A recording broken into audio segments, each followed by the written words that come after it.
You first, when you take a look at both of these QBs, who had the most impressive start so far in the preseason?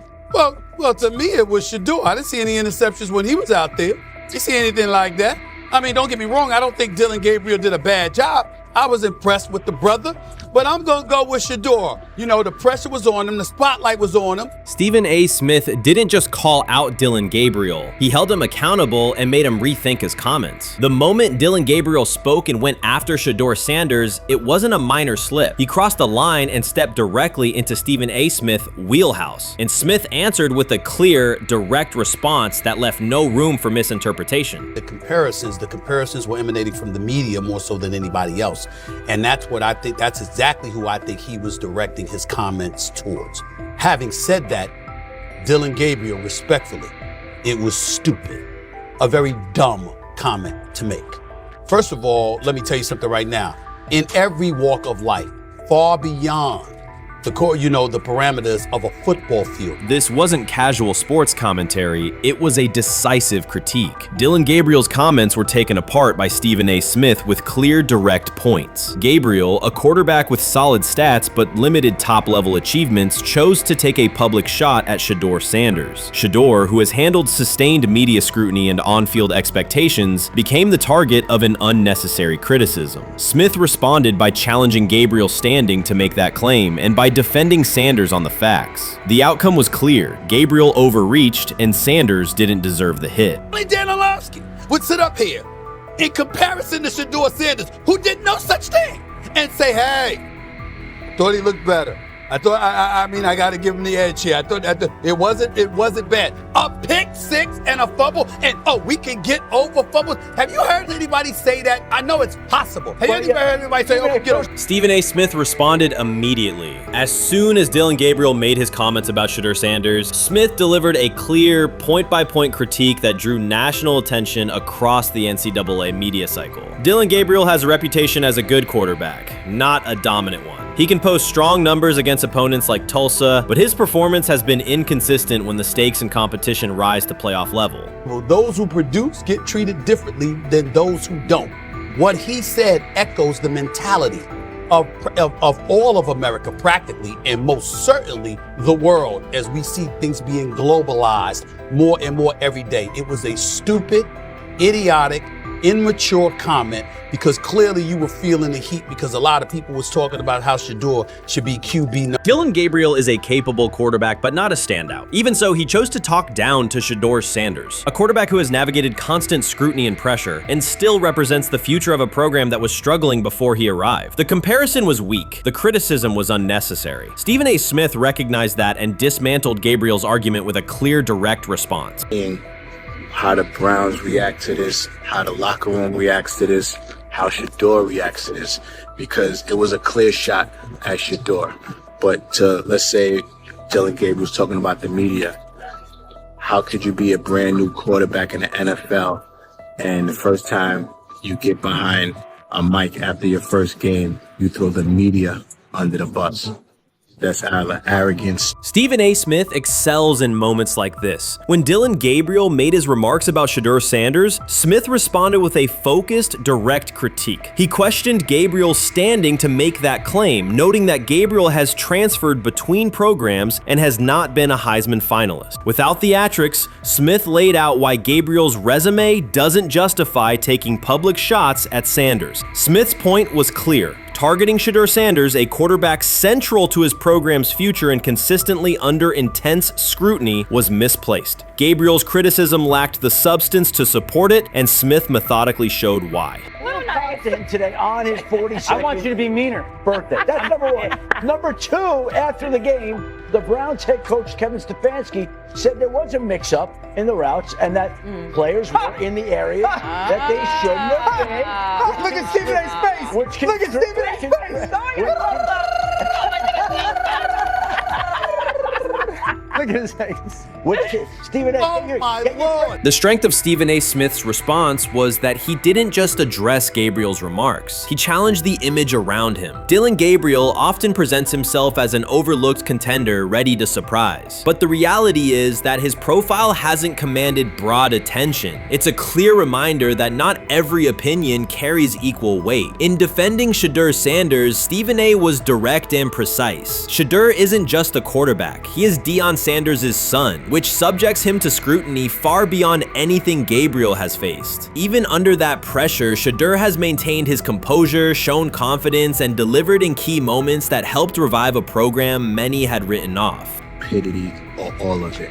I thought it was a clear shot at Shedeur due to the fact that his Oregon coach threw a shot at Coach Prime and Shedeur during their meeting at Colorado last year. But you know what? The cream rises to the top. Let's see what happens this week.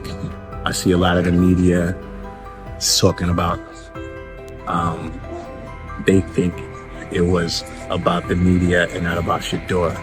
And I think that's a chess move. For Dillon Gabriel to take shots at Shedeur Sanders was a miscalculation. Stephen A. Smith made the mismatch clear. Gabriel's attempt to shame Sanders was unnecessary and counterproductive. You don't target Deion Sanders' son when Deion has turned Colorado into primetime television. It underscored that Dillon Gabriel has often played with a chip on his shoulder because the spotlight hasn't followed him. He has been around long enough to compile numbers but not to earn broad respect. That's why going after Shedeur was misguided. Sanders, despite ups and downs, drives headlines. Gabriel's most notable headlines have been his transfers. Stephen A. Smith pressed that point without hesitation, challenging Gabriel's standing and leaving his argument looking like a forced throw that turns into a pick six.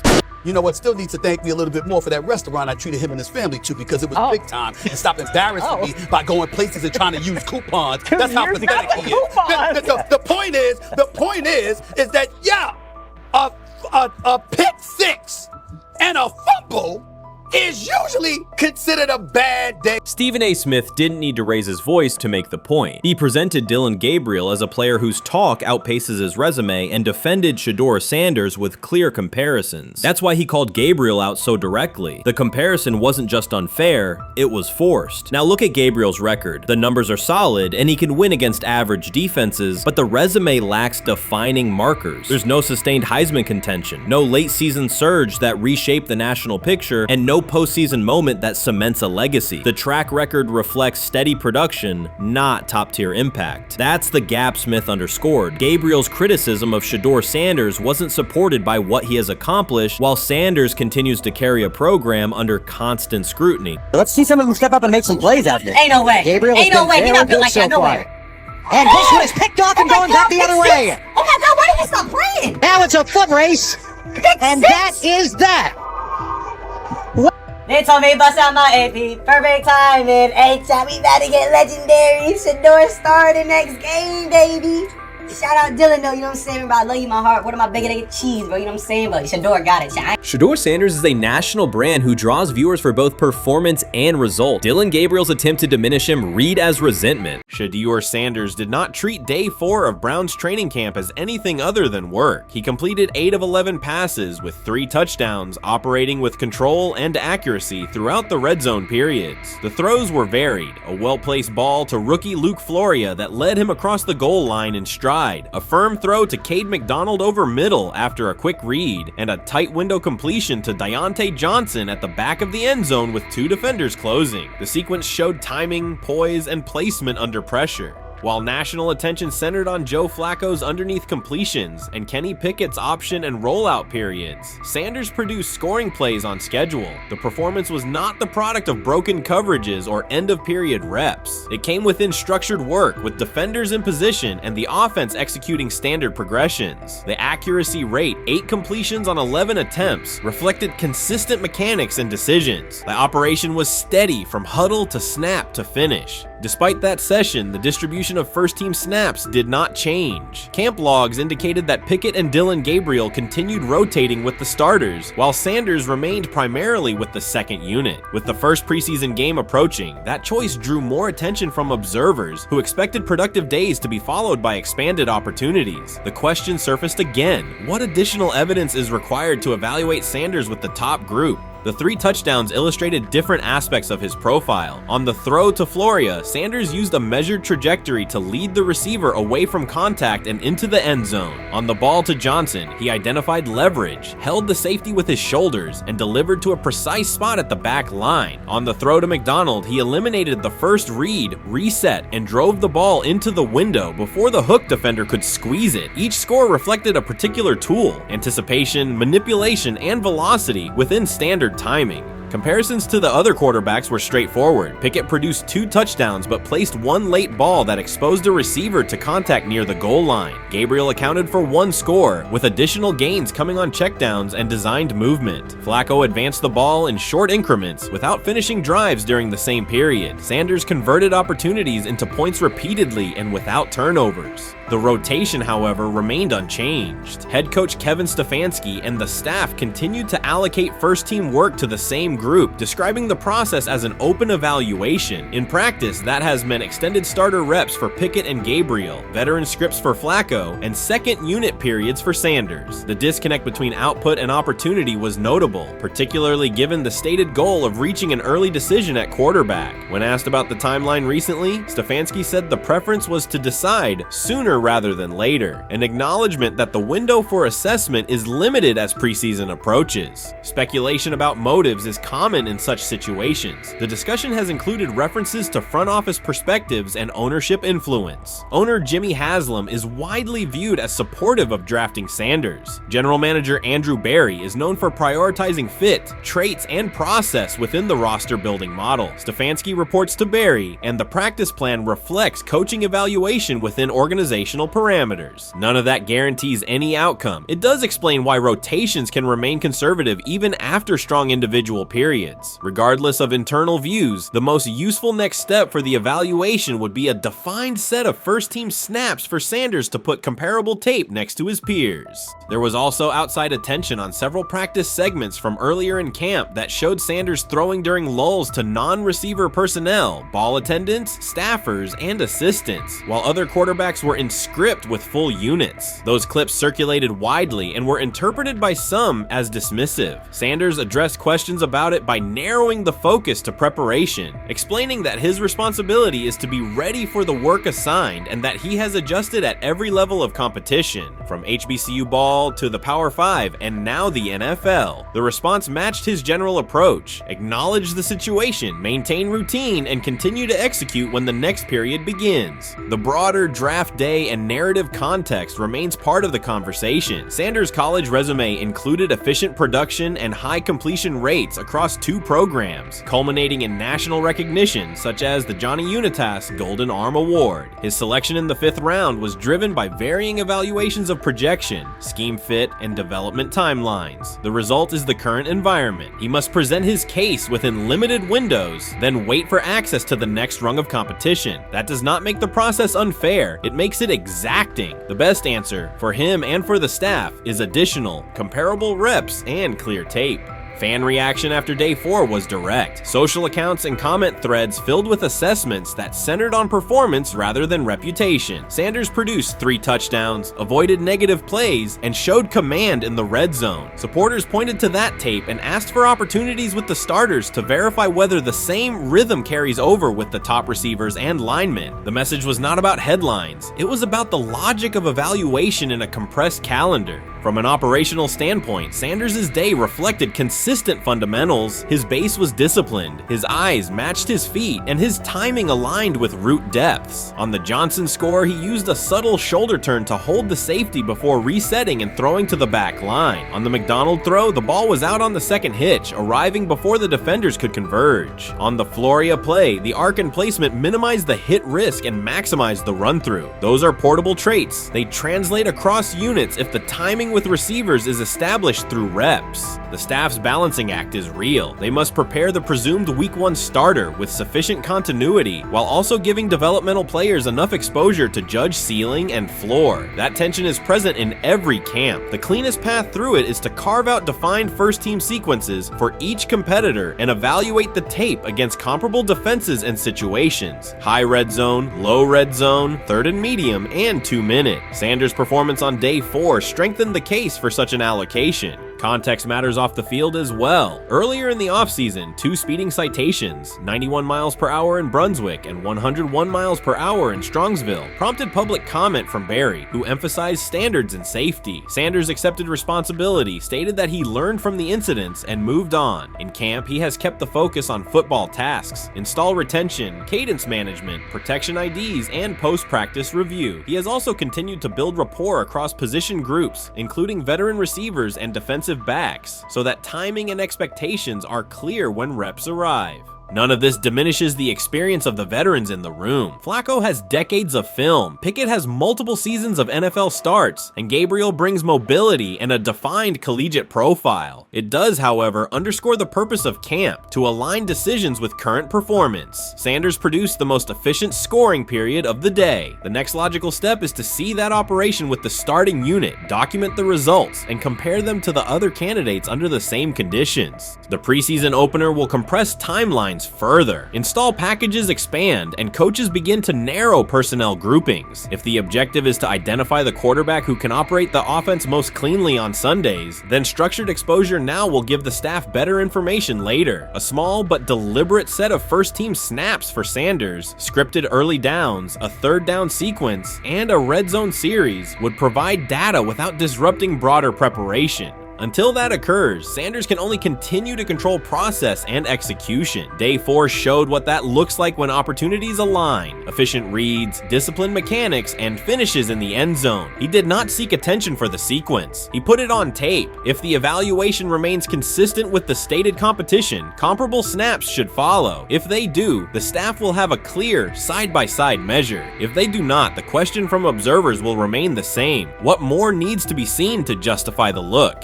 For now, the record from day 4 is clear. 8 completions on 11 attempts, 3 touchdowns, no turnovers, red zone precision, consistent control at the line and in the pocket. Those are tangible outputs. They merit a defined opportunity with the starters as the team moves toward preseason and the decision that follows. Whether or not that opportunity arrives immediately, Sanders has shown the preparation and execution necessary to be evaluated on equal footing. The next step is a matter of allocation, not speculation. You can't fire the owner because he can't fire himself. Yeah, someone's head's going to roll, unfortunately, in this situation. And it's probably Stefanski and Barry. I saw on The Athletic. I don't think that's fair, by the way. Stefanski, that part. I agree. I was saying the other day on my podcast that Barry should be fired. And I said I wouldn't fire Stefanski, but a couple of people made the point of saying, well, if you fire the GM, you got to give him a chance to hire his own coach, which is fair. That's true. Mm-hmm. So I would fire Barry. I would hire a new GM. If that GM thinks Kevin Stefanski's a good coach, wants to stick with him. Right. The situation in Cleveland has escalated with the NFL. Sources indicate GM Andrew Barry is prepared to move on from head coach Kevin Stefanski if he refuses to elevate Shedeur Sanders. The Browns are weighing a major quarterback change. Leadership appears to be aligning behind Sanders and pushing for immediate action. This is a high-stakes decision about control and the team's direction. I think it's unfair for me to comment in I guess, maybe on behalf of the industry. All I can say is this, the time that we spent with Shedeur, and what he's done throughout his college career is impressive. He's an impressive young man. He's a really good quarterback. Sometimes, fit comes into play. And I'd also say this, there are 4 more rounds of the draft. And then maybe lastly, it's less about where you get picked and what you do after you get picked. That's really the most important thing.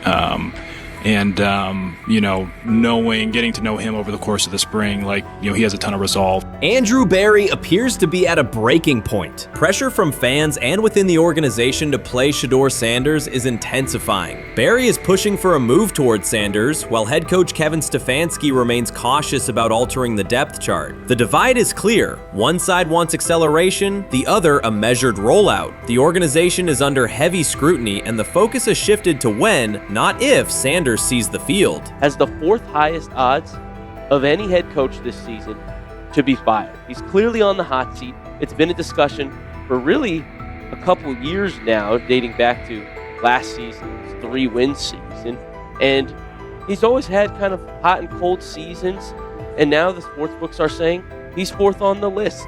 Number 1 is Mike McDaniel of the Miami Dolphins, Brian Dable of the Giants at 2, Shane Steichen at 3, and there is Kevin Stefanski plus 650 to be fired. This has moved beyond tension to outright stubbornness. Rather than elevating Shedeur Sanders, the staff has chosen Dillon Gabriel. The current depth chart looks less like a forward plan and more like resistance to change. Fans have been clear about who they expect to see, yet the organization keeps delaying. Every week without a real evaluation of Sanders slows development and blurs accountability. Cleveland is choosing a conservative approach when a decisive decision is needed, sending a message of uncertainty to both the locker room and the city. Now being the third-string quarterback for the Cleveland Browns, was that so much was made out of unbelievable. He actually made the team as the third-string quarterback. Like that was a big deal. Like that was somewhat of a surprise to a lot of people. He should have been the first pick in the draft. Kevin Stefanski appears to be doubling down to validate his approach. Despite sustained demand from Browns fans to see Shedeur Sanders reflected in chants, merchandise, and constant discussion, he continues to keep Dillon Gabriel in front on the depth chart. The decision functions as an assertion of control rather than a response to momentum. Even with clear signals from the fan base, Stefanski is staying with Gabriel and delaying a full evaluation of Sanders. It is a deliberate choice to maintain his plan and pacing, not to accelerate change. Cleveland is prioritizing continuity over recalibration, keeping any transition to Sanders on hold. But yeah, I mean, the Browns are in a tough spot. They have wasted. You traded a ton of high draft capital to get Deshaun Watson. You've gotten nothing out of Deshaun Watson and missed an opportunity. Like, who knows who they would have drafted? Now, maybe they would have screwed up those picks and the Browns would still be in bad shape. Andrew Barry is likely frustrated watching Dillon Gabriel default to conservative throws while the offense stalls. From a football perspective, this appears to be the hill Kevin Stefanski is choosing to stand on. Keeping Gabriel ahead of Shedeur Sanders has limited the unit's explosiveness and prevented a full evaluation of a higher ceiling option. Drives end quickly, field position flips, and momentum is lost while Sanders remains on the sideline. Fan patience is wearing thin. Each ineffective series intensifies criticism and shifts scrutiny toward the coaching staff's criteria for the depth chart. With every additional snap for Gabriel, the decision reads less like an open competition and more like rigid adherence to a plan that isn't producing results. The optics are clear. A dynamic quarterback sits while a cautious approach keeps the offense in neutral. If this continues, accountability questions will grow inside and outside the building. What performance benchmarks keep Gabriel ahead of Sanders? When will Sanders receive first-team reps in live situations to allow a fair comparison? The front office must decide whether to preserve continuity or pivot toward a timely assessment of Sanders. The longer the current approach stays in place, the more it signals stubbornness rather than adaptation, and the more pressure mounts to realign the plan with on-field output. I honestly see it happening if the Browns lose a bunch of games. Like if they get 5 wins or less, I see the report coming out now that Stefanski will be fired. I don't want it to happen. I want the Browns to be good, win a bunch of games. I think that they're going to be a team that is slept on and can at least get 7 wins, which is why if they don't, I see Stefanski getting all the blame for that, and there'll be a new coach in Cleveland. Because their players, to me, are there once again. We've talked about the incredible rookie class. The approach in Cleveland lacks consistency. One week, Andrew Berry signals he wants Shedeur Sanders on the field. The next, Dillon Gabriel gets the reps and the plan stays conservative. Through it all, Kevin Stefanski shows limited urgency despite pressure on his job security. Fans are asking for an offense that can push the ball, change field position, and produce points. Instead, the unit leans on short throws and cautious sequencing. Gabriel's play keeps the ceiling low and momentum static, while a full evaluation of Sanders is postponed. The result is growing frustration and a clear disconnect between the front office, coaching staff, and expectations in the stadium. The NFL tried to teach him and his father a lesson.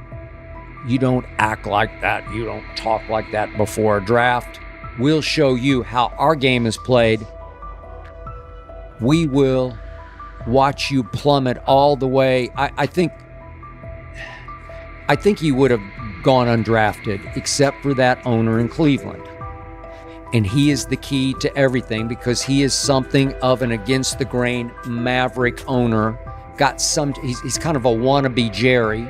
Fan speculation is growing. Some believe Kevin Stefanski lacks confidence in Shedeur Sanders. Others think he's prioritizing Dillon Gabriel for reasons unrelated to performance. A more extreme view claims Stefanski is manipulating outcomes to secure a buyout. Whatever the motive, the risk is clear. This approach is straining his relationship with GM Andrew Berry and alienating the fan base. Pressure is rising, Berry's patience is running out, and supporters have shifted from requests to demands. If the current plan continues, calls for a change in quarterback and accountability will intensify. This is exactly what he says. I'm told the footage of Shedeur Sanders meeting with the Giants is so bad that both the Browns and the Sanders family have threatened legal action if it is published. The New York Giants have released audio from their draft interview with Shedeur Sanders, and the disclosure has drawn intense public reaction. Fans want to know whether Sanders made critical remarks and why the Giants shared material that should have remained confidential. The situation revolves around an open microphone, contentious comments, and the broader implications of the leak. The New York Giants published a brief, edited segment from their interview with Shedeur Sanders and withheld the remaining footage. Observers are debating whether this was a strategic public relations decision or an attempt to discredit him. The team has offered no additional explanation, and many fans view the limited release as inadequate and potentially misleading. They are demanding full transparency and accusing the organization of orchestrating a negative narrative. While criticism of Sanders is vocal, his supporters are responding with equal intensity.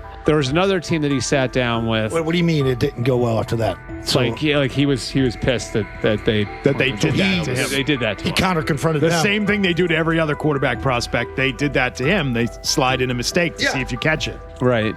And so because you're the quarterback, but he didn't take it as a correction. He took it as like he got pissed off. Yeah, and it's like so here's another one. So another one was he throws a bad interception, and it was a deep throw early in the game, and he comes back and they go in the meeting, they show the interception. The Giants have released only a brief excerpt of the interview and are refusing to share the rest. Their decision has drawn criticism across TikTok, X, and Facebook, where many see it as a poorly handled public relations move. Fans are calling for the full recording to be published so the situation can be judged in its entirety. The GM is on film that the son, they asked the son last draft, yo, who you think I should pick? His son yo, you need to get the Jaden Daniels, big. This is what his son, it's on tape. You should go Jaden Daniels. He laughing at his son. And all right, cool, get Jaden Daniels. I don't even know how that tape got out. I wouldn't have let the get out. Shedeur Sanders appears unfazed by the situation. Although the Giants suggested he was more hype than substance, their handling of the interview has instead elevated his visibility. Analysts across major sports outlets are now discussing him more than before, keeping his name prominent in the news cycle. New York Giants, where these tapes at? You hear me? Because if Shedeur Sanders was so unprofessional, y'all would have leaked the tapes for the whole world could see, right? Cause understand, it's a lot of he say, she say. But one thing I do know, as a young black man growing up in this world. Being straightforward and not sugarcoat anything. The Giants' PR team appears to reject Sanders' family connection outright, a decision many view as unprofessional and lacking nuance. Internal discussions seem to have dismissed quarterbacks with prominent relatives as poor fits for the organization, revealing limited awareness of public perception. The response was swift. A single edited clip ignited widespread debate on social media, with fans asking why essential segments were held back and what the team might be hiding. Critics argue that if the full interview contains nothing damaging, the club should release it in its entirety. Online discussion intensified immediately and continues to gain momentum. What they do during the film and the combine and the meetings is teams will install mistakes intentionally planted in the install, and they want you to catch them. Shedeur didn't, and when a coach called him out, once again, it didn't sit well. It's like, bro, there's not many teams needing quarterbacks, especially since Pittsburgh appears to have a deal with Aaron Rodgers and Tennessee's getting Kale Moore. The Giants' decision to withhold the full interview has produced an unintended result. Instead of diminishing interest in Shedeur Sanders, it has intensified it. Media outlets and analysts are now examining every on-field rep, press comment, and public appearance as evidence of how he conducts himself under scrutiny. Each throw, adjustment, and answer is tracked and evaluated against league standards, reinforcing the view that he remains composed and professional. Many fans contend that the organization has misrepresented Sanders and suggest the issue may stem from the Giants' view of his father, Deion Sanders.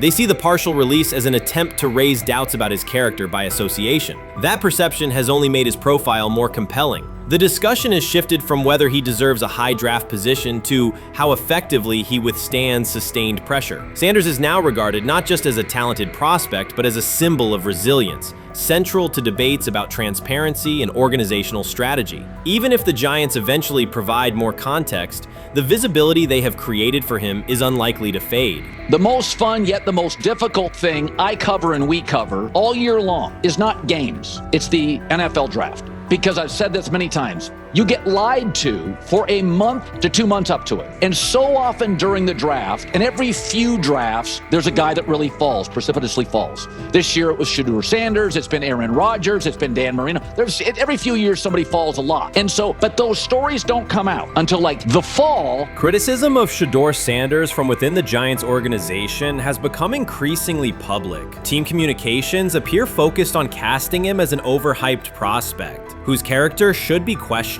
a narrative that seems aimed at shaping opinion rather than assessing performance. Yet each selective release or negative remark has instead amplified attention on Sanders and elevated his reputation. Efforts to confine him to a narrow, unfavorable image continue to produce the opposite effect, reinforcing his position as an underdog who endures external pressure. The debate has shifted from football analysis to broader concerns about narrative control and transparency. Fans, reporters, and online communities are still urging the Giants to publish the full interview, arguing that only complete context can resolve speculation. The organization's refusal to comply has intensified scrutiny and led many observers to conclude that the team underestimated public reaction and now faces questions it could have avoided with full disclosure. The tapes, the New York Giants have the tape. They definitely have the tape. It's confirmation that they had the tape. Shedeur didn't do nothing. It's what they saying he did. I'm gonna tell you what these mixed reaction right here. So we already know about the New York Giants, but the Pittsburgh Steelers head coach Mike Tomlin reported admired Sanders' talent, but hesitated to draft him due to previous challenges with quarterbacks like Russell Wilson and Justin Fields, leading to more cautious approach. Las Vegas Raiders. Sanders met with Raiders at the NFL scouting combine and expressed enthusiasm about potentially joining the team. His familiarity with the West Coast offense and quick release was noted positive, though concerns about his ceiling. Hours after the Giants posted that short audio clip, the timeline never slowed. Comment threads filled with frame-by-frame breakdowns, lip-read attempts, and side-by-side comparisons of what was said versus what was left out.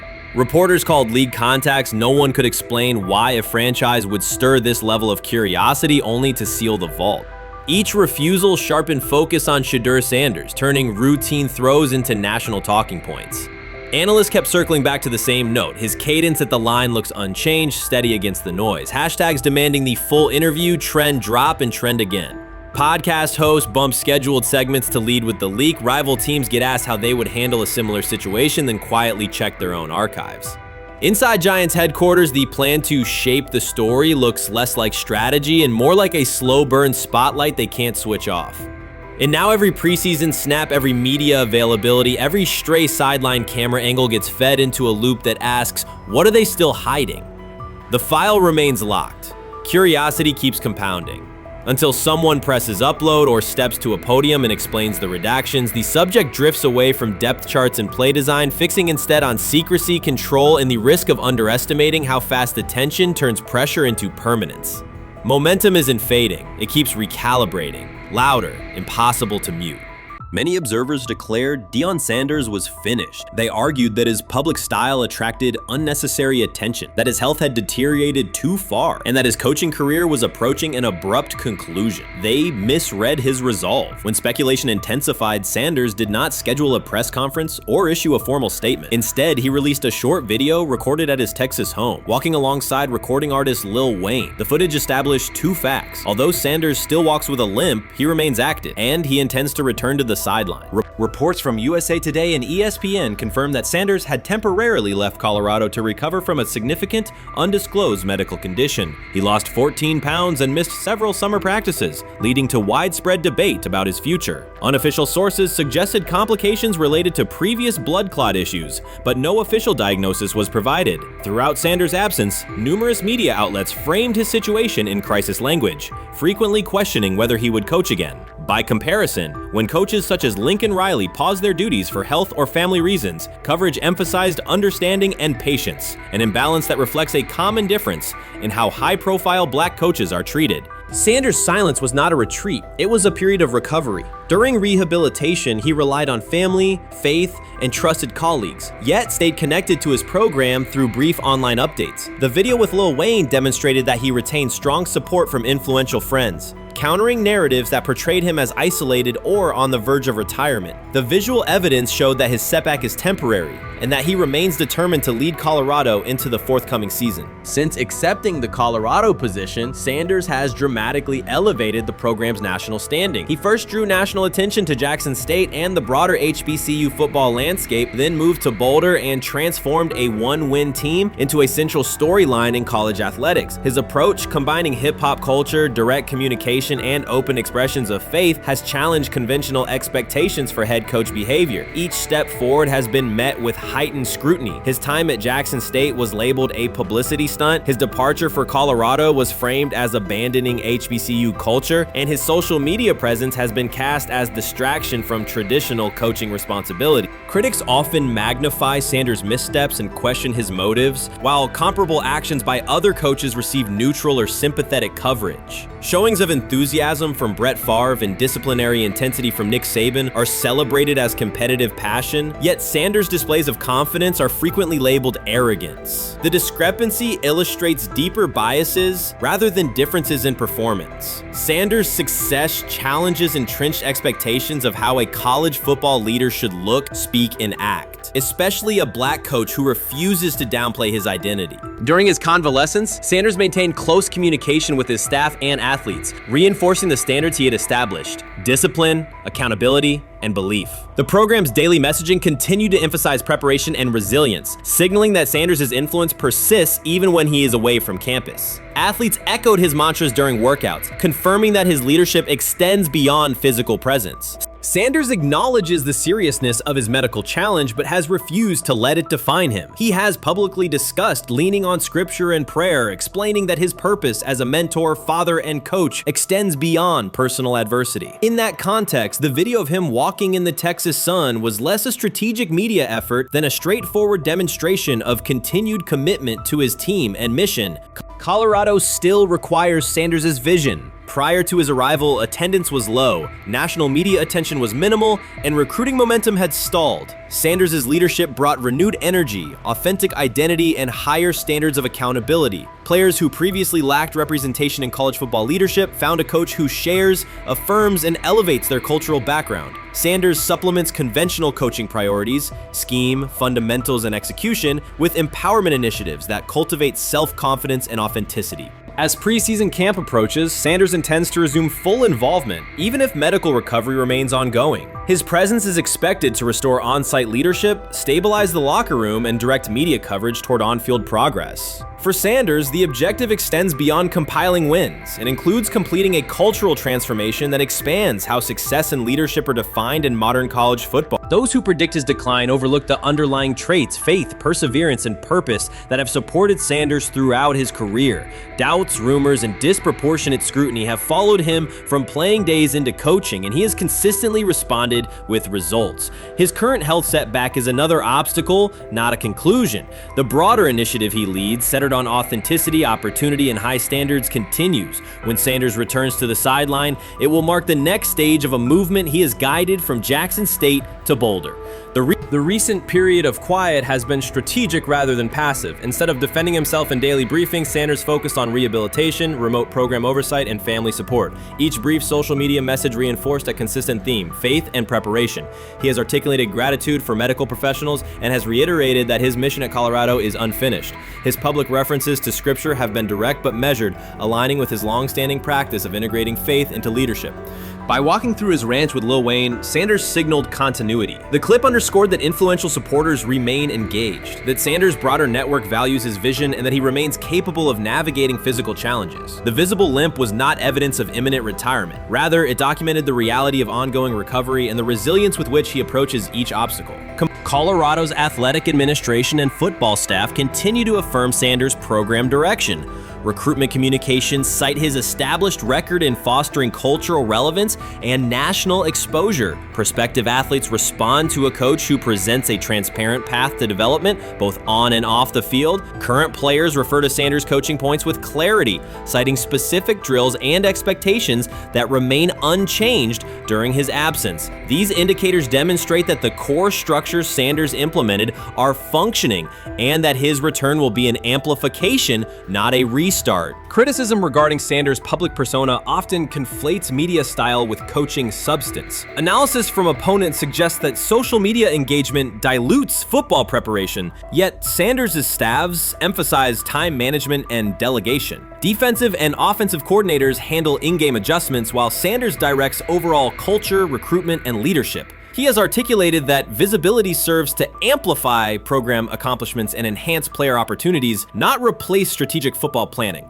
Some commentary has attempted to reframe Sanders' health issue as evidence that his coaching model is unsustainable. The argument ignores the documented health challenges faced by numerous coaches across levels of competition. For example, college coaches recovering from heart procedures or joint replacements have returned to successful seasons after appropriate medical clearance. Sanders' case follows a comparable trajectory. Medical complications require temporary separation, structured rehabilitation is prioritized, and a managed return is planned. Institutional medical protocols at Colorado dictate clearance requirements. Sanders will meet those before resuming full sideline duties. Colorado's players have expressed public confidence in Sanders' eventual return, citing regular virtual check-ins and continued accountability. Several athletes noted that positional meetings included recorded messages from Sanders reinforcing tactical goals and personal discipline. These details confirm that Sanders has remained actively engaged, albeit remotely, and that team culture remains aligned with his principles. Looking ahead, Colorado's schedule will attract national attention, both for on-field competitiveness and the storyline of Sanders' comeback. Analysts will evaluate how quickly he reestablishes day-to-day rhythm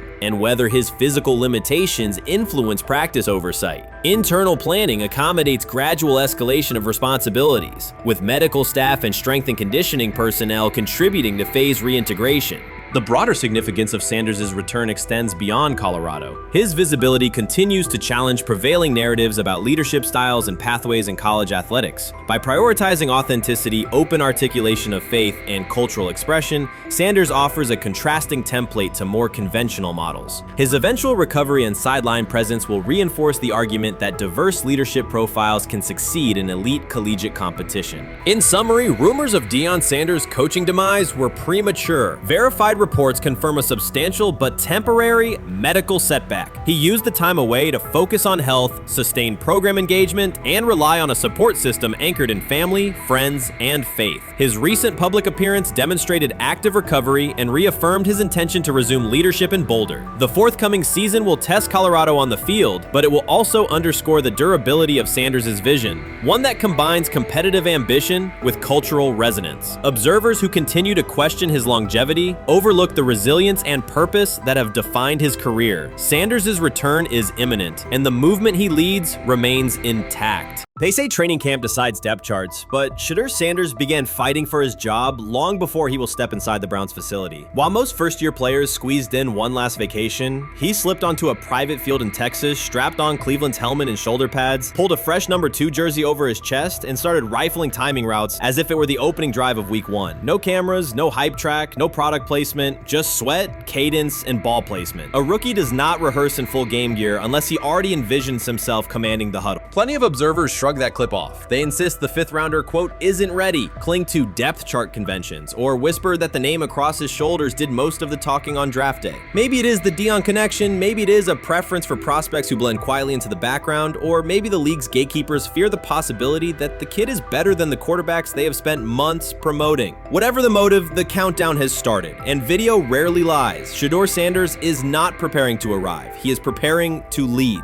Footage of a 22-year-old quarterback running live reps in July should dominate highlight loops, but it barely registers on national outlets. Why? It ruins the tidy narrative. The easy storyline paints Shedeur as a pampered legacy prospect banking on his father's fame. Yet the tape shows something different. A rookie drenched in afternoon heat, drilling footwork, calling protections, and imagining cover 2 rotation before the first official meeting ever takes place. Elite mental prep looks boring on social feeds. It looks devastating when the season starts. Walk into Cleveland's quarterback room and you step into politics, not simply competition. Joe Flacco, a Super Bowl MVP in decline, carries institutional trust. Kenny Pickett, rescued from Pittsburgh's reset, carries hometown intrigue. Dillon Gabriel, the 3rd-round system fit, carries draft capital the staff must justify. And then there's Shedeur, the lightning rod whose presence alone spotlights every bias in the evaluation process. Coaches frame it neatly. Rookies must wait their turn. The truth is less polite. Practice snaps are currency. Perception is elastic, and early allocations already favor Pickett and Flacco. It is the oldest playbook in the league. Lock vets into the headline roles before pads even crack. Then let repetition shape reality.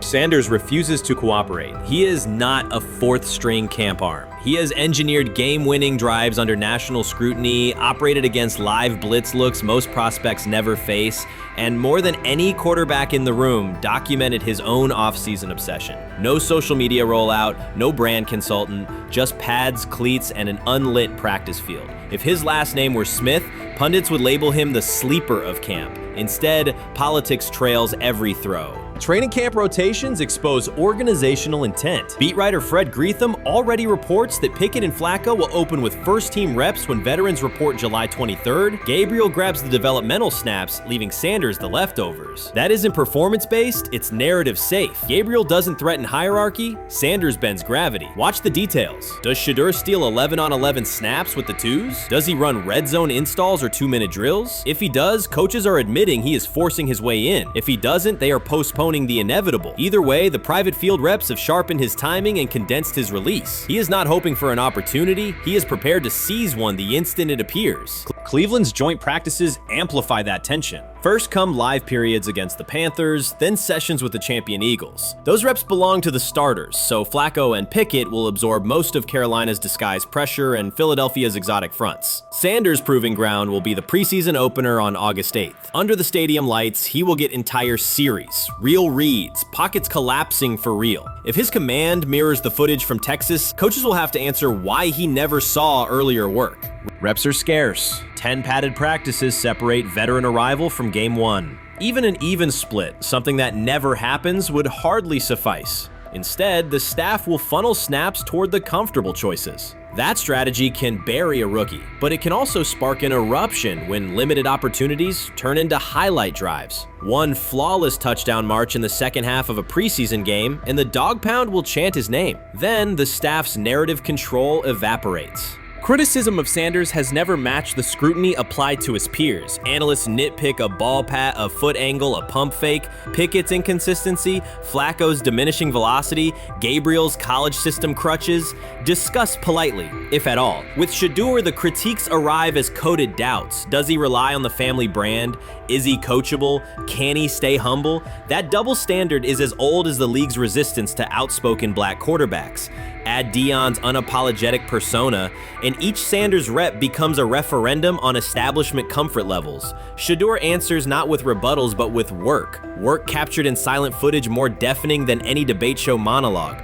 Quarterback drama masks broader roster cracks. The Browns receiver group is crowded yet unproven. The safety room failed to create turnovers a year ago. Interior defensive linemen are still rehabbing, and the offensive line must retool on the fly. Which quarterback can navigate that turbulence? Flacco's pocket mobility is limited. Pickett's confidence remains fragile. Gabriel is months away from processing NFL disguises. Sanders, forged by perpetual doubt, offers poise under chaos and meticulous preparation, a combination this franchise has lacked since, well, almost forever. Forget politics, depth chart etiquette, and recycled sound bites about developmental timelines. The only metric that counts now is who did the work. Sanders pounding through full gear scripts in late June is not vanity, it's vision. While the league sleeps, he refines his drop steps. While media speculate, he rehearses third down checks. He has already decided what he is. The organization must decide if it can recognize it in time. The preseason will provide the answer. Live bullets, real blitzes, stadium noise. When those throws leave his hand under pressure, no one will discuss ball pats or surnames. They will ask how a quarterback this prepared slipped to round 5. And if the performance matches the preparation, excuses about lack of reps will dissolve. It will be production against perception, and Shedeur Sanders has been producing where no one could see. Ready is the wrong word. He has been ready. We've got news. Got news. About my Cleveland Browns. We've got an oblique problem. Obliques are big deals, especially when it's your quarterback.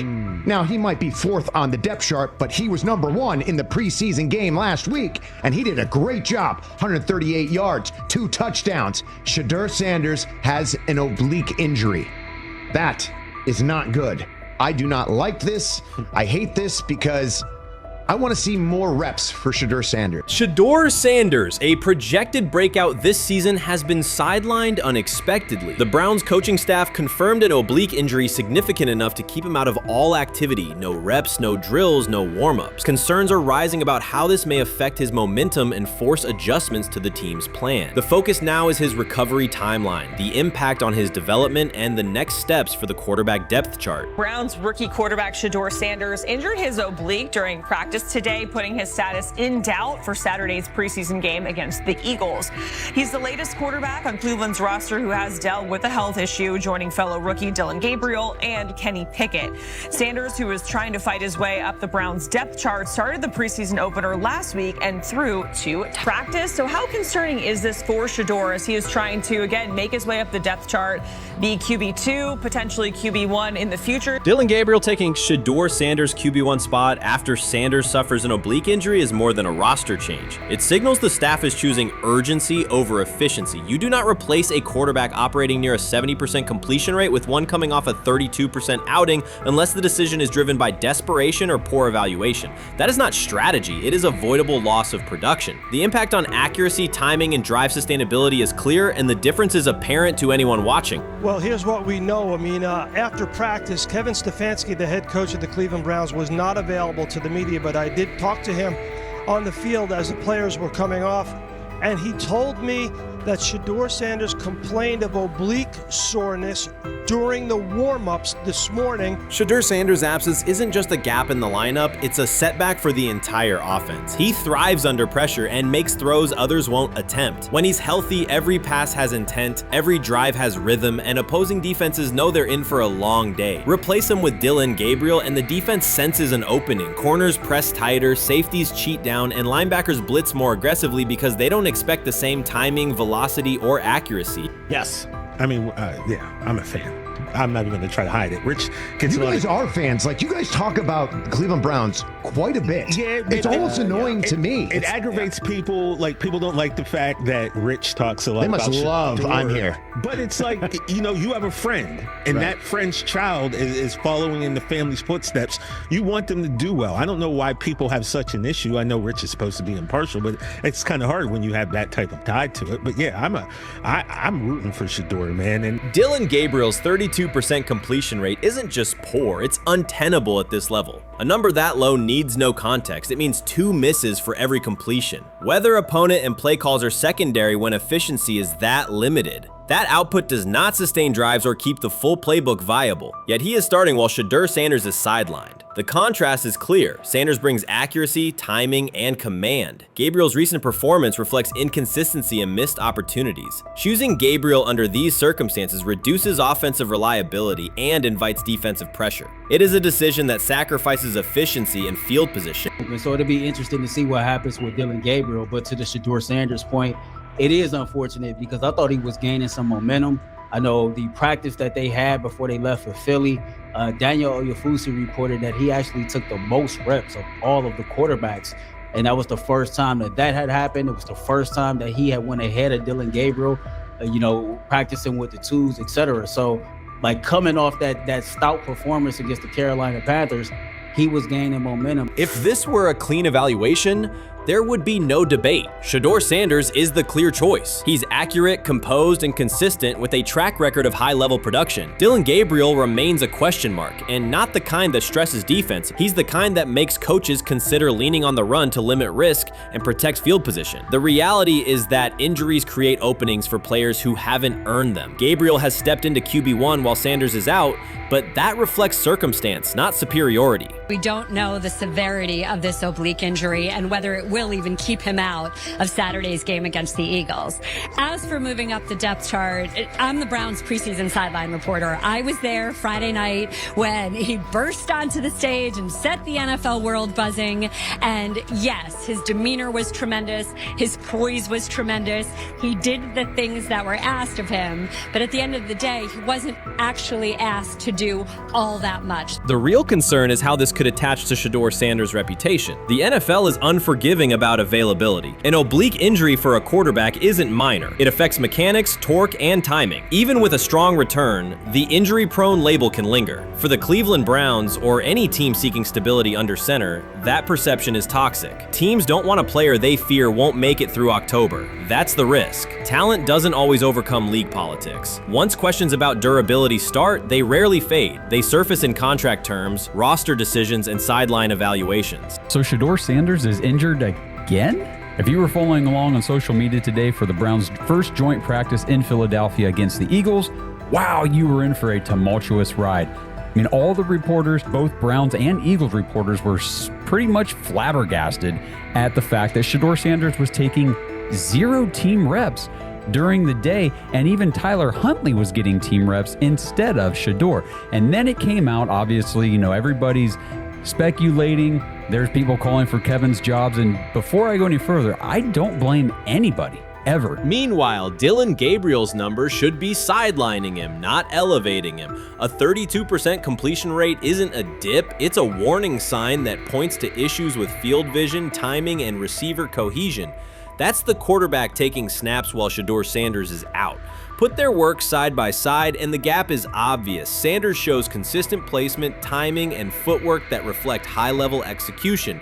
Gabriel's recent output introduces variability that shrinks the call sheet and stalls drives. You can't claim the priority is winning while starting a quarterback who isn't reliably delivering routine completions. Fans recognize it, receivers lose confidence and tempo when targets are off, the offensive line's urgency fades when protection doesn't translate into productive throws, team belief in the quarterback is fragile, and once it erodes, a season can come apart quickly.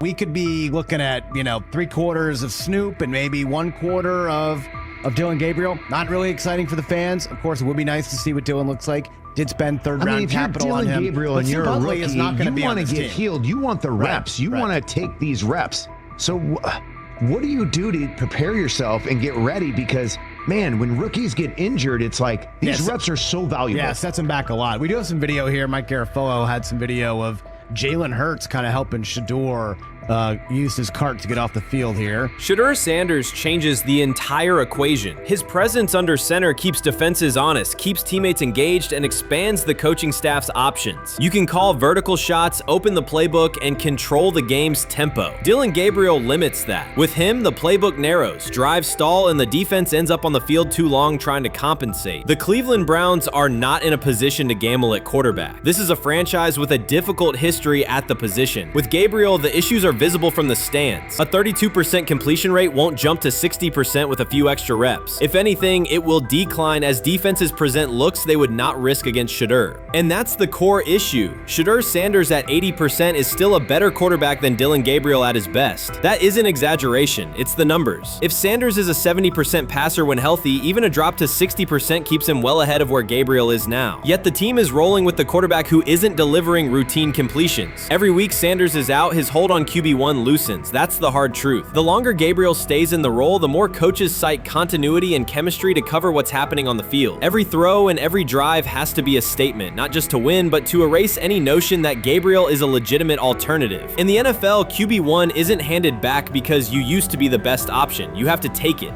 Started off with some positive news for Shedeur, and then it kind of just went left real quick. Shedeur got the news early on that if Dillon Gabriel couldn't go, he would get his second straight start in the Saturday preseason game against the Philadelphia Eagles. And then he went on to injure his oblique. For the fans who don't know exactly what part of the body the oblique is at, and what that injury is, and how it can impact the quarterback, can you explain to them what is an oblique injury?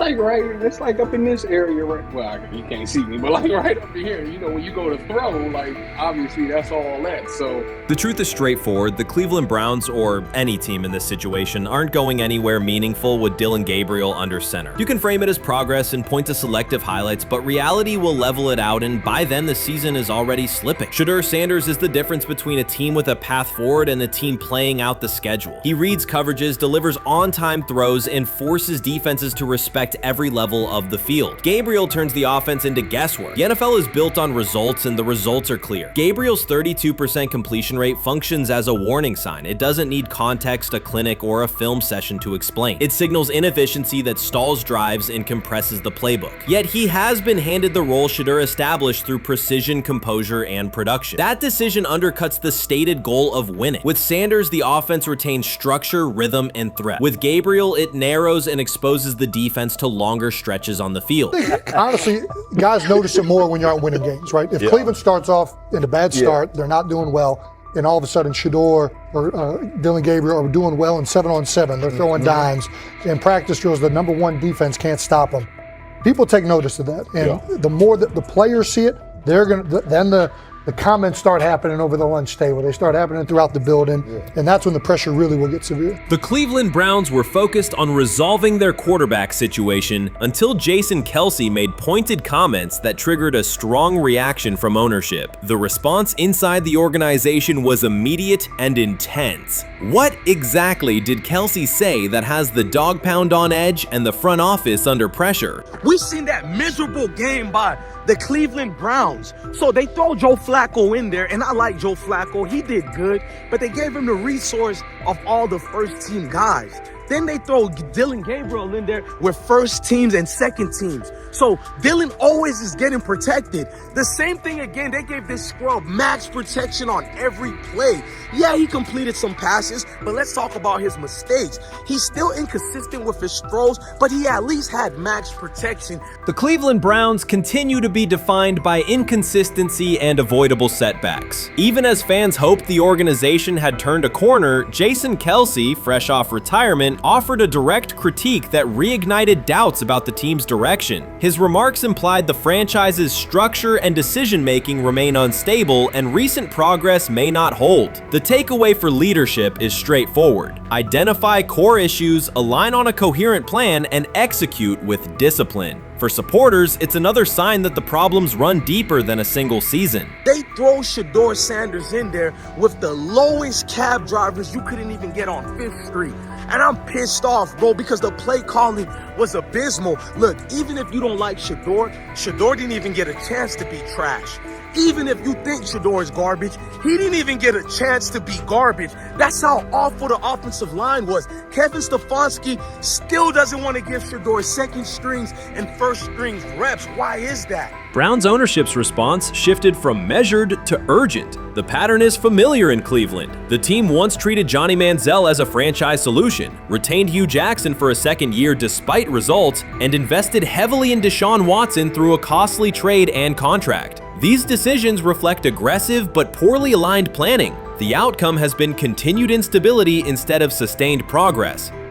That this was the guy that they wanted to start. He's seasoned, he's experienced, he still has a big-time arm, even at his age, and they open with the Cincinnati Bengals. They wanted that experienced guy. He was always going to be the guy. They were not going to start Dillon Gabriel or Shedeur Sanders in week 1. Kenny Pickett had a hamstring injury. It makes it easy to go with Joe Flacco. And the question isn't and wasn't going to be who's the starter in Cleveland. The question is, who's going to be the backup in Cleveland? Who's going to be the number 2 quarterback when they open the season against these Bengals? Fans still show up season after season, expecting improvement and bracing for setbacks. The usual pattern has been early optimism followed by a gradual collapse. But last season was different. For a sustained stretch, the Browns looked organized and competitive, resembling a functioning team. Couple days, 3 days until roster cutdowns, how do you feel about that? Do you feel like you belong here on this team?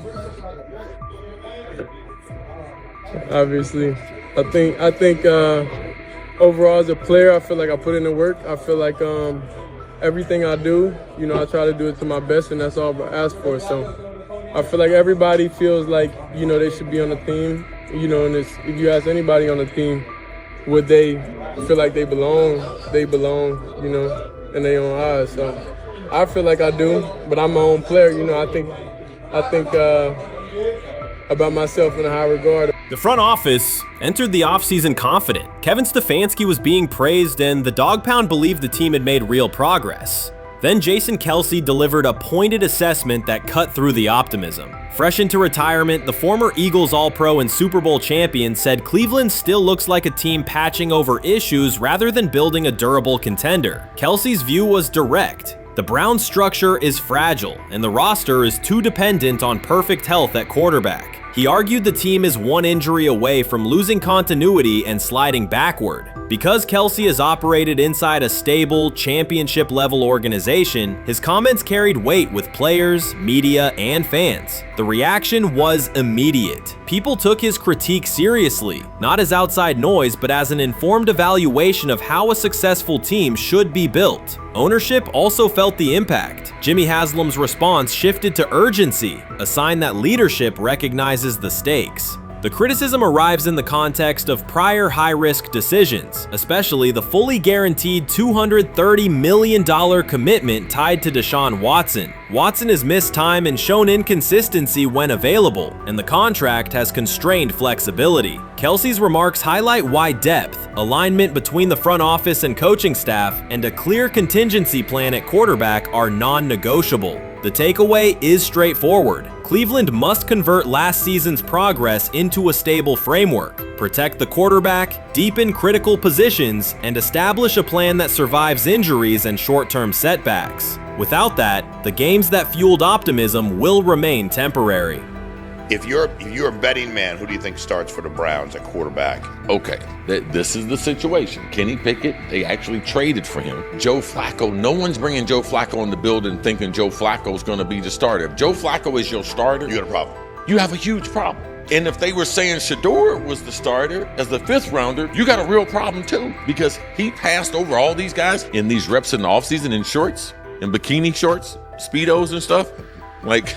No. That kind of stuff. So I'm not that surprised. When you put down a 3rd round pick on a quarterback, you do believe he has a certain skill set. Jason Kelce stated the obvious. Cleveland committed to a quarterback who hasn't played at an elite level in years, and Joe Flacco's playoff run didn't change the long-term outlook. Ownership appeared more upset that the criticism was public than by the substance of the critique. Many fans agreed. They've seen this pattern before. Rosters age, injuries are inevitable, and when a single contract dominates the cap, one setback at quarterback can undermine the entire season. Kelsey's broader point was about structure. The Browns prioritized the high-cost, uncertain starter over depth and contingency. The late-season surge masked issues that remain: limited cap flexibility, thin depth at key positions, and an offense that lacks a credible plan B. Fans recognize how quickly a strong defense can decline with injuries, and how an offense without redundancy stalls. The AFC North raises the stakes. Baltimore with Lamar Jackson sustains a top standard. Cincinnati with Joe Burrow returns to contention when healthy. Pittsburgh rarely slips below .500 under Mike Tomlin and wins with defense and consistency. In that environment, Cleveland can't rely on perfect health or peak form from one player. The path forward is clear. Diversify cap allocation, reinforce the offensive line and receiver depth, carry a legitimate backup plan at quarterback, and install a scheme that functions regardless of who is under center. Given what we saw yesterday with Shedeur Sanders, somebody on the Cleveland Browns is 100% getting fired, probably by the end of this year. The person who's probably going to end up getting fired is Kevin Stefanski, because I know that he didn't want Shedeur Sanders on the team. It was Andrew Berry who made that pick. You can't really go against your GM. Bad things happen in this situation. But Shedeur Sanders is not without fault for what we saw yesterday. This is the play that we saw yesterday that has the internet just exploding, where Shedeur Sanders took like a 24-yard sack. Half of the internet is saying that this is all Kevin Stefanski's fault. Cleveland showed progress last season, but the underlying concerns remain. Jason Kelce highlighted them directly. The Browns' long-term plan is fragile, cap-constrained, and overly dependent on perfect health at quarterback. His comments focused attention on structural issues, roster depth, continuity in coaching, and a sustainable offensive approach, rather than a single hot streak. That criticism resonated because it reflected what many around the league already see. Ownership's reaction underscored the sensitivity. Jimmy Haslam has presided over frequent coaching and quarterback changes, and external scrutiny carries weight when it comes from a respected veteran with championship experience. Kelsey's remarks reinforce that last year's Joe Flacco stretch was a short-term solution, not a foundation. The team still needs a durable plan that can withstand injuries and inconsistency. The practical takeaway is clear: stabilize the system, diversify cap usage, and build depth at key positions so the offense functions regardless of who is under center. That includes a coherent development pathway for younger talent such as Shedeur Sanders, with defined practice reps, protection, and scheme alignment. Kelce didn't say anything outrageous. He articulated the gap between a brief surge and a credible long-term contender. I have the faith of a mustard seed. Right, because this is the greatest resurrection since Jesus the Christ. Right, like at some point, Joe Flacco was thinking about getting into TV. Yeah. Right, Joe Flacco didn't have a job, and then now you not only come back and start for the Cleveland Browns late in the 2023 season, but they came back around to you. You're now the day one starter for a franchise that just 2 years ago was in the playoffs. The Browns' quarterback situation remains unsettled. Deshaun Watson was expected to be the long-term answer, but injuries and inconsistent play have prevented him from reaching an elite level. When the team turned to Joe Flacco after Watson's season deteriorated, Flacco immediately lifted the offense and produced results that highlighted the gap between expectations and reality. That a 39-year-old late addition could outperform a $230 million starter was not just a short-term surprise, it raised fundamental questions about roster construction and evaluation. Quarterback depth has been fragile, and the late-season surge masked broader structural problems. Jason Kelce's remarks made that clear. Cleveland is vulnerable if the starter is unavailable, cap flexibility is limited, and the offensive plan lacks a stable contingency. His critique drew attention to leadership and planning as much as on-field performance. Jimmy Haslam's strong reaction reflects the pressure on ownership. The organization has promoted a message of stability and progress, but Kelce's assessment suggested those gains are not yet durable. The path forward requires a realistic approach to the cap, a credible backup plan at quarterback, and a system that holds up regardless of personnel. I view things as I got time. I got time to be able to grow and mature, and be able to understand the ins and outs of the defenses and be able to get the good insight from the vets in the room. So I look at it as, a plus. And whenever, it's time for me to play them. Shedeur Sanders rolled into Browns camp and instantly made the whole practice feel like a recess pickup game. NFL vets suddenly looked like they'd forgotten the playbook and were just trying to keep up. With that being said, I see some balls coming out of Shedeur Sanders at that game, and I'm like, kind of looks like a guy. Yeah, I'm ready. He can sling it. Ready to I see him, some of the veterans, how they talk to him, mic'd up, see what he's doing in the community. Talking about Njoku there?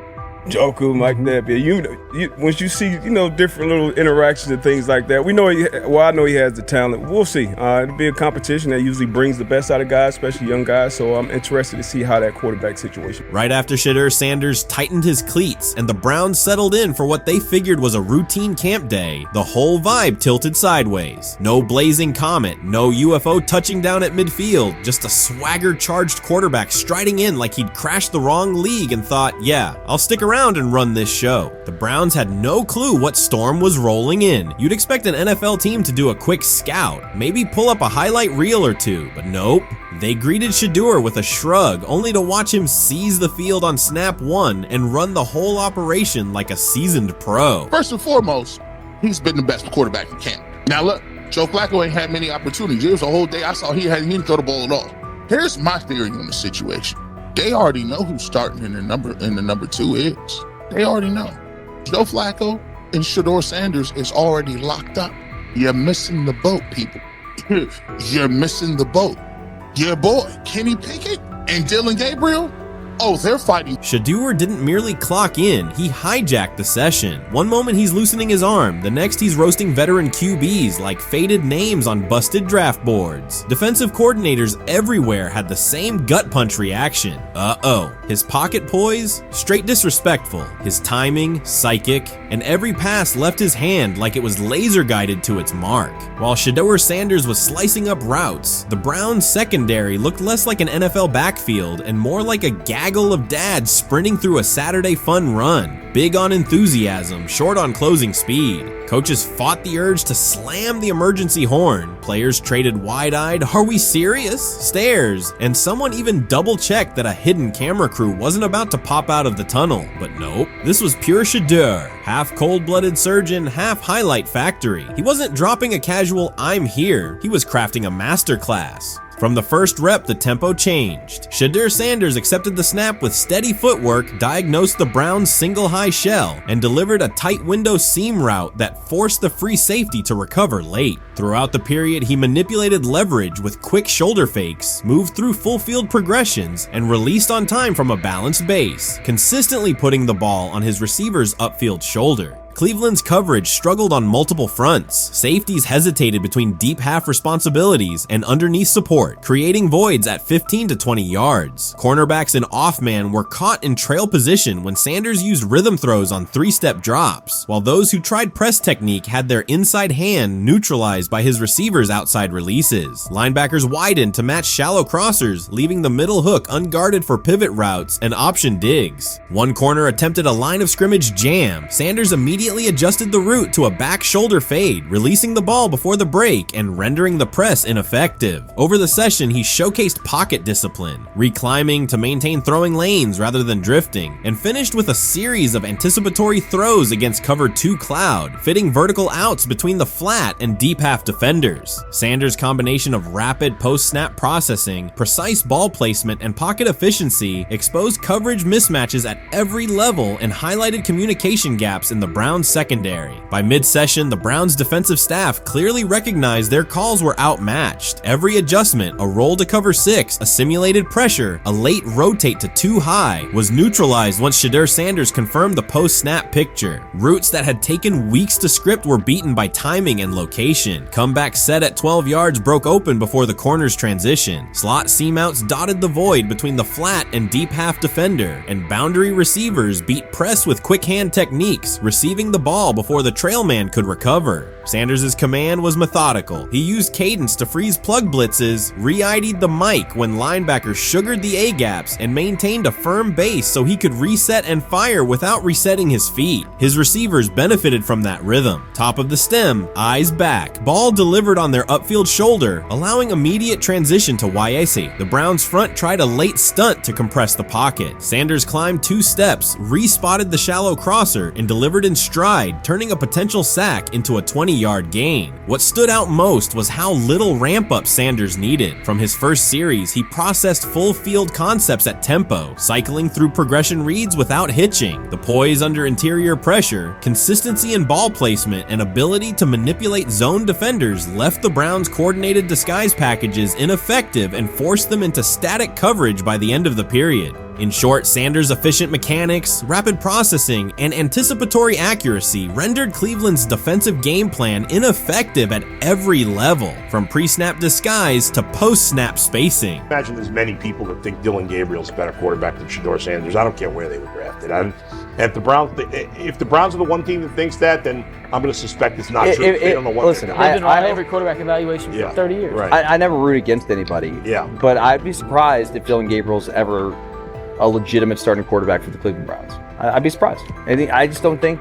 Well, then it is a wasted pick because you took him in the top 100. Yeah, but potentially. Yeah. May get away with it because of Shedeur. An edge rusher chirped at Shedeur Sanders between snaps, hoping to shake his rhythm. On the very next play, Sanders answered with a 30-yard laser, a deep dig from the boundary side that split the single high safety and the trailing corner. He hit the top of a 5-step drop, kept a firm base, and delivered on time to the receiver's outside shoulder, turning what should have been a routine rep into a sudden change explosive. From that moment on, every coverage wrinkle the Browns tried, rotating from cover 3 to quarter half, flashing a Tampa 2 shell, mugging both A-gaps, was met with a precise counter. When corners pressed, Sanders adjusted the route to a back shoulder fade. When safeties widened, he checked to a glance post. When linebackers bailed, he found the running back on a delayed option out of the backfield. Even late simulated pressures couldn't move him off his spot. He simply climbed, reset his feet, and fired. As Cleveland's defenders rotated through checks, Sanders manipulated them with cadence and eye discipline. He froze weak side safeties long enough to create intermediate windows, then feathered the ball into those lanes before help could arrive. When the Browns finally dropped 7 and matched every route, Sanders tucked the ball and converted 2 separate 3rd and 6 situations on the ground, reminding everyone that his mobility is as calculated as his arm. By the end of the session, the defensive coordinator's call sheet looked obsolete. Sanders had neutralized blitz looks, exposed spacing issues in zone, and forced the unit into static base coverage just to survive the period. It wasn't a camp drill anymore. It was a clinic on timing, processing speed, and controlled aggression, delivered snap after snap by a quarterback who never needed a warm-up lap to own the field. They never planned on taking him. The problem is, like Ocho Cinco said, you got somebody that has endeared himself to the locker room. And guess what? The difference between him and Tim Tebow, the biggest one, is he can play. He can throw the ball. Tim Tebow running around being an H-back, he can throw the ball. And he's done everything he needs to do. He ain't saying nothing. He ain't rocking the boat. He ain't mad about the reps. He ain't mad about none of that. All the people out there want to see is this, like Tyler said earlier. We want to see what he can do with Jerry Jeudy. That's it. I want to see what he can do with David Njoku. I want to see him with Junkins. I want to see him with the first running backs. If you are cooking, if you are beating down the doors with the 3s and 4s, guess what?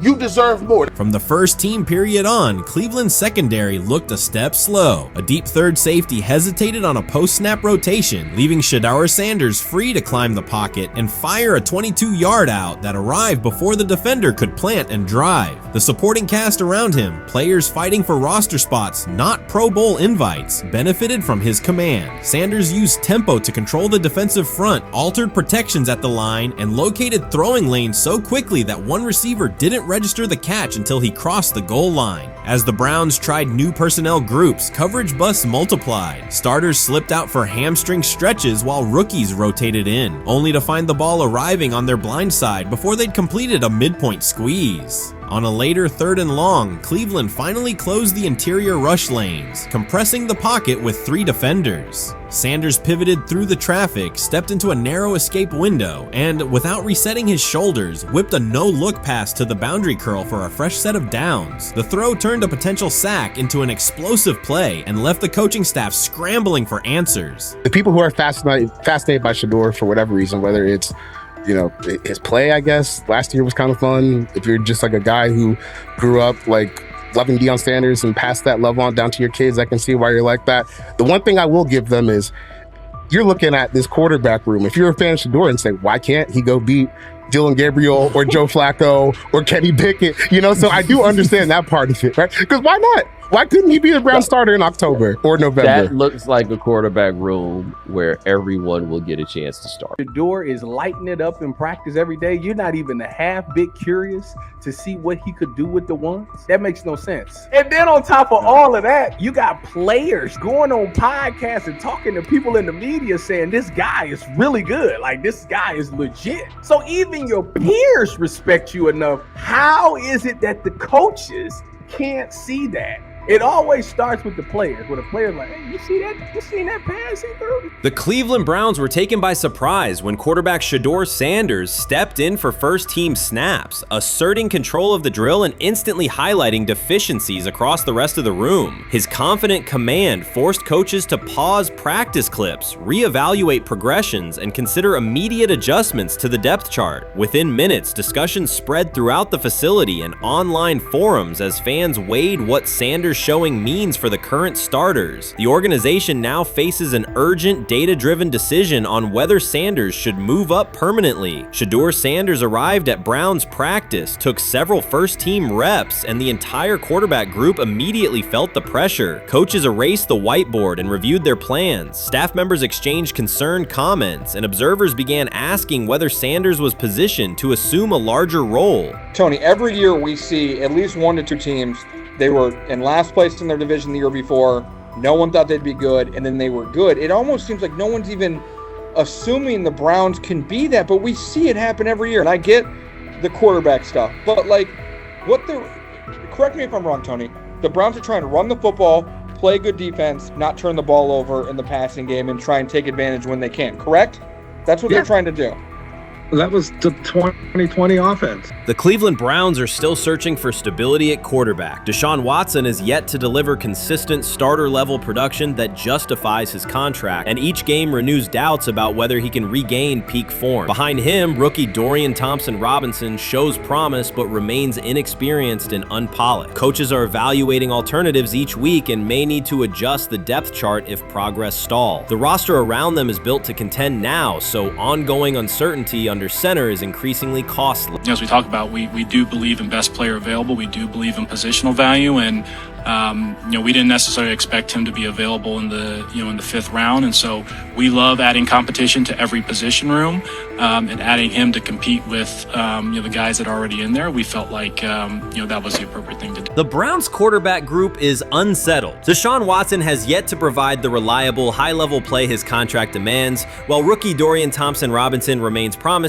but unpolished. Depth behind them consists mostly of veterans whose experience lies more in holding clipboards than leading offenses. The coaching staff needs an immediate answer, not a 3-year development project. Shedeur Sanders enters as that potential solution. At Colorado, he passed for more than 3,200 yards despite working behind one of college football's poorest offensive lines, consistently demonstrating poise, quick processing, and accurate ball placement under heavy pressure. Film shows steady reads and disciplined footwork, traits that offset concerns that his profile is built on family name or media attention. Cleveland viewed the signing as a low-risk, high-reward move. Early in camp, Sanders received a handful of first-team snaps intended merely as an evaluation. Those plays quickly changed practice tempo. The ball came out on time, receivers hit their landmarks, and the defense struggled to adjust. Coaches immediately expanded the review using phrases such as evaluate every option, an indication that the depth chart was no longer fixed. Watson sensed the scrutiny. Thompson-Robinson increased his urgency. Within minutes, competition in the quarterback room intensified. Sanders repeated that performance in subsequent sessions. His footwork remained clean, progression sharp, sharp and throws firm and precise. Each strong rep forced staff to reassess the plan to keep him buried on the developmental track. The broader context magnifies the pressure. Cleveland's roster is built to contend now. Fans are weary of quarterback turnover, and the front office cannot afford another costly misstep under center. Around the league, rookie passers rarely wait multiple seasons anymore. Joe Burrow, Justin Herbert, CJ Stroud, and even late pick Brock Purdy established that precedent. If Watson opens the regular season and struggles, public calls for Sanders will grow, especially if the rookie flashes in preseason. Alternatively, another team could attempt to acquire him if Cleveland hesitates to elevate his role. Each scenario underscores the same reality. Sanders' emergence has turned a routine camp evaluation into a critical decision point for the franchise. And we saw Dillon Gabriel go 11-11 with the first team, Shedeur Sanders go 11-11 with the second unit. So that was really the big wrinkle today. Yes, and of course, it was the first time that we have seen Shedeur Sanders get any of those coveted 11-on-11 reps. Of course, again, it wasn't with the first team offense or against the first team defense, but it's progress. And that means that he's going in the right direction, that the arrow is pointing up. He's coming up the learning curve. So that's good for him. And I actually thought just overall, he had a better day than Dillon had today. He completed more passes. He was more on point. In fact, in that 11-on-11 period, he threw a near touchdown. Desperation can push franchises toward aggressive decisions, especially when their quarterback options appear unconvincing or outdated. One scenario now emerging is that Sanders earns enough confidence to take full preseason reps with the starters, forcing Cleveland to revisit a depth chart it believed was settled at the beginning of July. His practices demonstrate that the excitement around him is grounded in measurable performance. Accurate, high-velocity passes against first-team defenses, and confident command of the huddle. Each strong outing also heightens league-wide interest. Rival scouts adjust evaluations, and general managers revisit their notes, aware that a viable young quarterback may soon become available. Inside the facility, the personnel staff must balance short-term results with long-term roster planning, knowing that an early move could reshape salary cap allocations and locker room dynamics. The pressure on Watson and Thompson Robinson escalates accordingly. Both must produce visible progress to maintain their current roles. Cleveland's recent history shows how quickly promising quarterback situations can devolve into controversy. The franchise has turned potential breakthroughs into organizational turmoil before, so observers remain cautious about how this competition will unfold.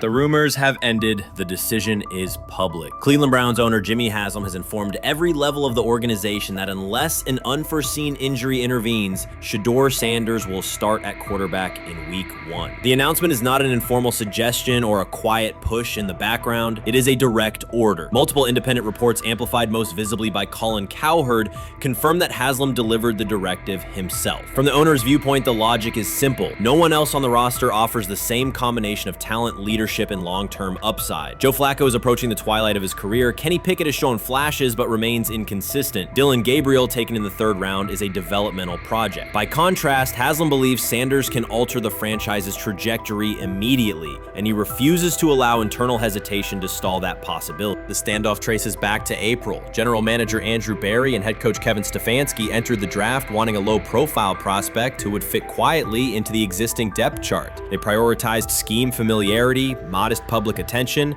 and a clear developmental timeline. When the board lined up, they reached for Gabriel in round 3, reasoning that an early investment would justify keeping a rookie on ice behind the veterans. But Sanders continued to slide, first through day 2, then deep into round 5. Haslam watched the names come off the board, convinced the league's bias against Deion Sanders' outspoken son was obscuring legitimate first-round talent. When Cleveland's 5th-round pick arrived and Sanders was still available, Haslam intervened.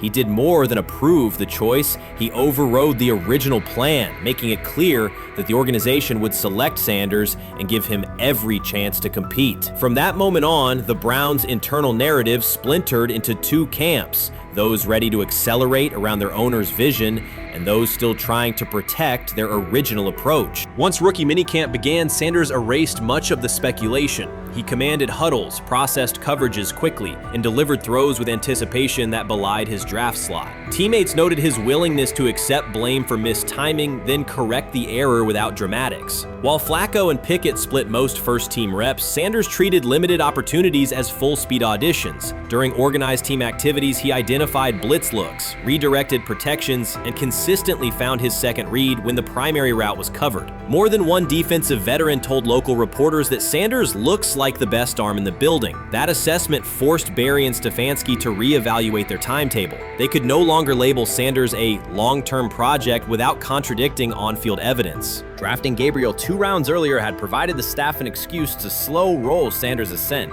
Coaches could point to investment cost, meeting room familiarity, and installation comfort to justify Gabriel's snap share.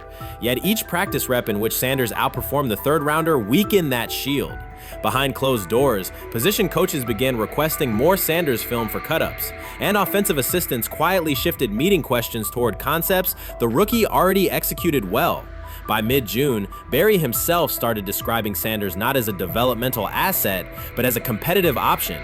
Those subtle linguistic changes signal the front office's recognition that the narrative had moved beyond their control. Haslam's history with quarterbacks is well documented. His pushes for Johnny Manziel, Baker Mayfield, and Deshaun Watson were high-visibility swings, each driven in part by a desire to generate excitement as well as wins. Critics highlight those choices to question his evaluation track record, yet Haslam perceives Sanders differently. Where Manziel carried off-field concerns, Sanders brings a reputation for professionalism. Where Mayfield's leadership style divided veterans, Sanders' approach has united receivers and linemen. Where Watson's trade involved unprecedented controversy, Sanders arrived at minimal draft cost. Haslam sees a rare chance to capture star potential without mortgaging the future, and he is unwilling to cede that upside to cautious pacing. Cleveland's supporters, weary of revolving door quarterbacks, have rallied around Sanders with unexpected speed. Sales of customized Sanders number 2 jerseys surged within days of rookie minicamp. Training camp ticket requests spiked once local media circulated videos of Sanders making NFL-caliber anticipation throws during 7-on-7 periods. The mood in Northeast Ohio has changed from tentative hope to active belief. Longtime season ticket holders who once shrugged at preseason storylines now debate Sanders' footwork at neighborhood barbecues. Social media engagement for Brown's content has climbed, driven by highlight compilations of the rookie threading seam passes between linebackers and safeties. All of this places Kevin Stefanski in a fragile position. If he opens week 1 with a veteran starter and the offense sputters, criticism will be swift. Each stalled drive will be interpreted as evidence that he ignored the owner's edict and the fan base's intuition. Conversely, if he names Sanders the starter solely under pressure, any early struggles could be framed as proof that Sanders was rushed, further exposing Stefanski to blame. The only sustainable solution is conviction. Either stand behind a veteran with clear strategic reasoning or embrace Sanders fully and structure the offense around his strengths. Splitting the difference, rotating series, delaying first-team reps, or using vague competition language will satisfy no one and likely jeopardize locker room clarity. Sanders' personal approach has reinforced Haslam's confidence. Instead of taking post-draft downtime, he traveled to Texas to train in full Browns gear at facilities near his father's home. The leaked clip of Sanders executing footwork drills in helmet and pads wasn't a marketing ploy. It was a glimpse into a quarterback visualizing Week 1 live. Team personnel who viewed the footage recognized purposeful rehearsal, cadence calls, pocket movement against simulated pressure, and follow-through adjustments based on imagined rush lanes. Observers asked why a rookie would conduct such intense solo sessions in May. The answer is straightforward. Sanders does not view himself as a developmental pick. He considers himself the starting quarterback of the Cleveland Browns and prepares accordingly. On pure ability, Sanders' arm strength ranks with the league average for starters. His accuracy to the intermediate middle, an area where the Browns' current scheme generates high-leverage completions, has drawn consistent praise from receivers. The primary areas still under review are blitz recognition and live bullets and timing on deep outbreaking routes versus press coverage. Those developmental checkpoints are significant, yet daily practice reps show acceleration. In contrast, Flacco's mobility limits the boot action game that Stefanski installed to help Mayfield early in his tenure. Pickett can extend plays, but struggles to attack tight windows between linebackers and safeties, an essential requirement in Cleveland schematics. Gabriel remains an unknown at NFL speed. Thus, the competitive landscape favors Sanders sooner than the coaching staff originally planned. The franchise now stands at an inflection point. Haslam's mandate, the locker room's growing support, and the fan base's enthusiasm all tilt towards Sanders. The front office's earlier strategy, anchored in patience and quiet development, is increasingly untenable. Barry's shift in messaging indicates grudging alignment, but final authority over the depth chart rests with the coaching staff, unless ownership directly intervenes on game day decisions. a move rare but not unprecedented in the NFL. Should Stefanski align with the owner and name Sanders the starter before preseason concludes, he can claim proactive vision and tailor the offense through training camp. Should he resist and open with a veteran who falters, he risks rapid loss of credibility and possibly his position. Either path carries pressure, but only one aligns with the momentum sweeping through the building. For 2 decades, the Browns have cycled quarterbacks without securing a stable star. Each new hope, whether draft pick or trade acquisition, has collapsed under injuries, inconsistency, or organizational disarray. The possibility that Sanders could finally anchor the position is not merely a football storyline. It is a potential cultural reset for a fan base defined by resilience. Haslam's insistence reflects that awareness. Cleveland needs a leader who can win on Sundays and project confidence every other day of the week. Sanders has shown he can shoulder expectations without retreating from scrutiny. That trait, more than arm talent alone, is why the owner views him as indispensable. Voluntary workouts transition to mandatory minicamp next week. If Sanders receives a substantial share of first-team snaps, observers will interpret it as the staff's acknowledgement that the competition is tilting decisively.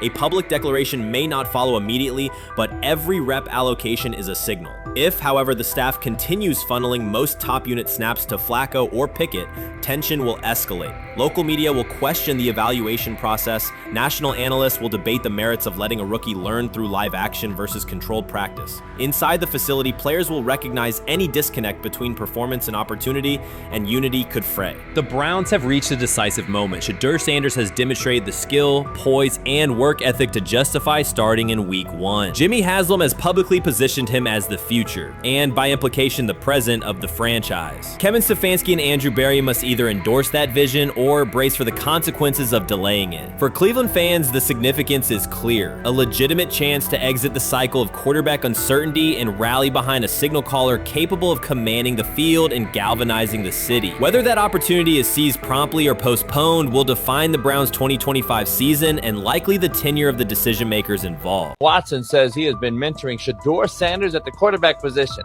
The biggest failure in the NFL is now mentoring quarterbacks. The most overpaid underdeliverer at the position is now mentoring 2 rookie QBs and a Super Bowl champ. So what exactly are you mentoring him at? You have had 24 civil lawsuits that you paid off to go away. And when you play, you are as ass as those massage therapists are, apparently. Shedeur Sanders is also a show. It's all about him. It's all about anything else. If you don't see that by now, then you're just blinded. Cleveland's second most talked about player has yet to take a professional snap, and it isn't Deshaun Watson. Rookie quarterback Shedeur Sanders has already captured the locker room's attention and the fan base's enthusiasm, creating a visible shift in the team's internal dynamics. Watson, once the uncontested focal point, now shares the spotlight with a newcomer who has only practiced in shorts. The Browns are experiencing a rapid, unforeseen change in popularity within their roster. Four-man competition. It's not. It's 2 guys versus 2 guys. It's the 2 older guys to be the starter. Yeah. It's the 2 younger guys to position themselves however it may be. Right. Show little improvement every single day. Right. So, of all the things I'm watching the first 5 when they break a session, the first 5 with the veterans, with the ones. Who's in there? Where are they going? The ball's going to Jerry Judy. Right. Flacco's no dummy. Lasts as long as he has. Right. He can really whiz it. But as we go on, I want to watch these guys because they probably just got plays installed Tuesday and they're out there running them Wednesday. Shedeur Sanders arrived in Cleveland and immediately commanded attention. The rookie has yet to take a preseason snap, yet the energy around him inside the building and across social media eclipses what many veterans receive in an entire season. Fan enthusiasm is so strong that Deshaun Watson's jerseys are already drifting toward the clearance rack at the team store. In a matter of days, Sanders has become the roster's second most popular figure, while Watson watches his once secure QB1 status and public approval shrink by the hour. Shedeur or Deshaun? Who do you want as your quarterback next year?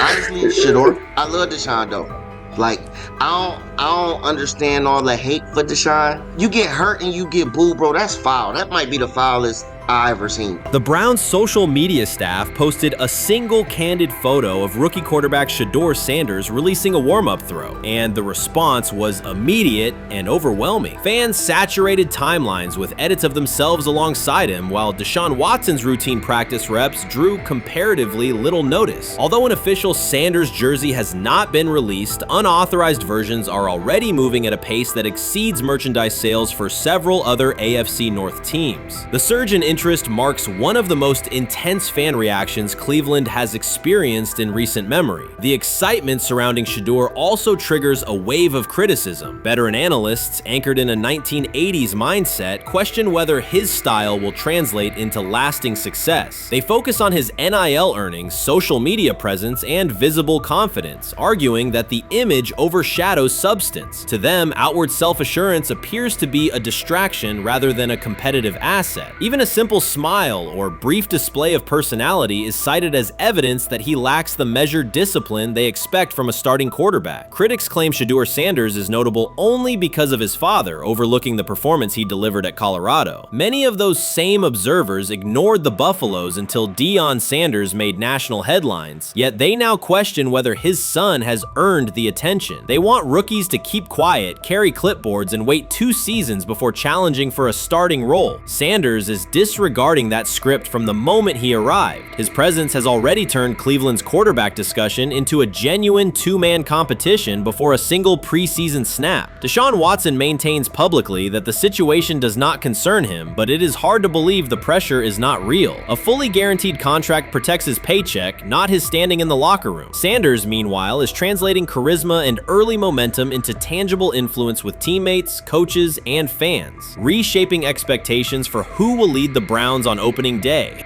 I'm a firm believer. If I wanted Shedeur Sanders at 2, at worst at 33, of course I already think that he's better than other quarterbacks.